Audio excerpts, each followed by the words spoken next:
Friends, आज हम लोग एक बहुत ही मजेदार कहानी सुनने जा रहे हैं। तो क्या आप लोग जानते हैं अकबर का चालाक और चतुर मंत्री बीरबल? क्या आप लोगों को पता है वो मंत्री कैसे बना? तो आइए जानते हैं इसके पीछे की कहानी क्या है। तो बीरबल पहले हमारी तरह एक कॉमन इंसान था और वो कविताएं लिखता था, यानी वो एक कवि था। एक बार उसके दिमाग में बात आई कि क्यों ना मैं अपनी कविताओं को राजा के दरबार में सुनाऊं और अपनी किस्मत वहां पर आजमाऊं। तो वो एक दिन ऐसे ही राजा के दरबार को अपनी कविताएं लेकर निकल पड़ा। जब वह महल के गेट पर पहुंचा तो वहां पर उसको पहला चौकीदार मिला। उस चौकीदार ने उसको कहा, अरे कहाँ जा रहे हो? उसने कहा, मैं एक कवि हूँ, मैं राजा को अपनी कविताएं सुनाने जा रहा हूँ। चौकीदार ने कहा, अच्छा तुम एक कवि हो, राजा बहुत दयालु है, वो तुम्हें कुछ न कुछ इनाम तो जरूर देंगे। अगर मैं तुम्हें तभी अंदर जाने दूंगा जब तुम मुझे अपने इनाम का 1/10 हिस्सा दोगे। अभी फिर कवि के पास कोई भी रास्ता नहीं था, इसलिए उसने हाँ कर दी। फिर वह दूसरे गेट पर पहुंचा, वहां पर भी एक चौकीदार था। उसने भी उससे वही कहा कि मैं तुम्हें तभी अंदर जाने दूंगा जब तुम मुझे अपने इनाम का 2/5 हिस्सा दोगे। फिर से कवि के पास कोई चारा नहीं था, इसलिए उसने हाँ कर दी। अगले दरवाजे पर एक और चौकीदार था। उसने भी उससे यही कहा कि मैं तुम्हें तभी अंदर जाने दूंगा जब तुम मुझे अपने इनाम का आधा हिस्सा दोगे। तो ऐसे करके तीनों चौकीदारों ने उससे कुछ कुछ हिस्सा मांग लिया। अब बीरबल के पास और कोई चीज नहीं थी, इसलिए उसने हाँ कर दी सबको और वह अंदर गया। राजा कविताओं को सुनकर बहुत खुश हुआ। उसने कहा, तुम्हें क्या इनाम चाहिए?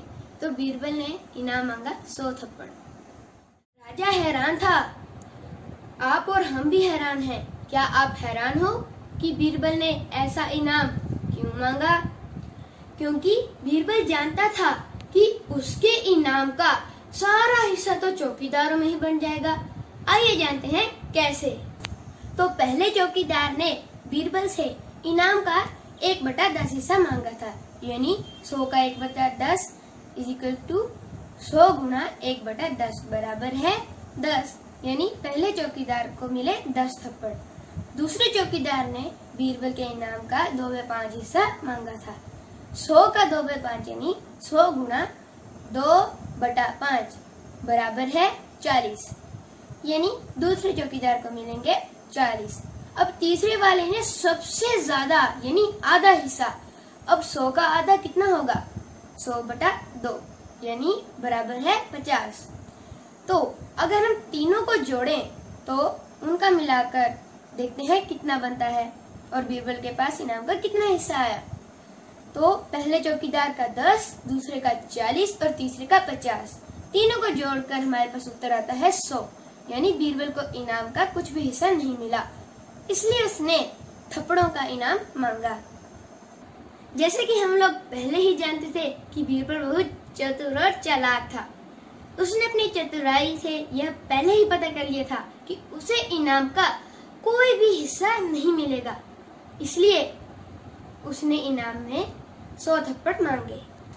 ऐसा दरबार में कवियों के साथ पहले से ही होता आ रहा था और बीरबल ने अपनी चतुराई से इस भ्रष्टाचार को राजा के सामने लाया।